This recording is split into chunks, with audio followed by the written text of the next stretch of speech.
I think my art is something that comes from my heart, comes from my soul, and it is what it is. My name is Camcools, and you're joining me here at my studio at home. A lot of my work that I do is abstract impressionism, meaning that if you just walk by it, you wouldn't see much anything other than just something that is abstract.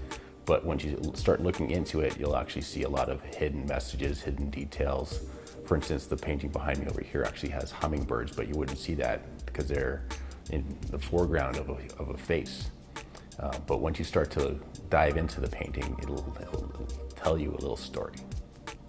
I look at everything from Dali to Picasso to Escher, and I look at the different techniques and the different artists and what they're trying to say with their art, and I'm trying to make my own message with my art, and I want to leave the viewer with the thought of what was I thinking, what was the message behind the painting. The nice thing about the way I paint is I can just, like I say, I step it up, I layer it out in order to create a depth. And then I just build the courage to put some paint down onto the canvas, and then from there it almost seems like my subconscious will build the painting itself. So, and through that depth, through the abstract impressionism, I want to leave the viewer with just make the whoever's looking at it she should feel moved when they're looking at my stuff.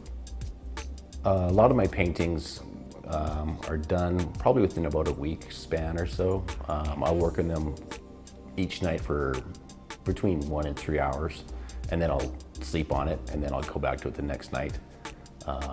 I paint on everything from 16 by 20 panel boards to 4 feet by 8 feet canvas. I use acrylic. I like to use acrylic because I find it dries fast. I use a lot of different layering to create depth with my work. So having a fast drying paint works well. It wouldn't work so well for me if I was to use an oil-based paint. A lot of the stuff I'm working on now is 16 by 20. I want it to be able to be small enough where it doesn't overpower somebody's room that they're putting it in, and yet interesting enough where if there needs to be a topic to be talked about in a certain room, then they can find something. One of my artist friends actually reminded me that you do art for art's sake. You don't do it for fame or fortune, you do it for art's sake. You don't do it for any other reason, but the art needs to be made.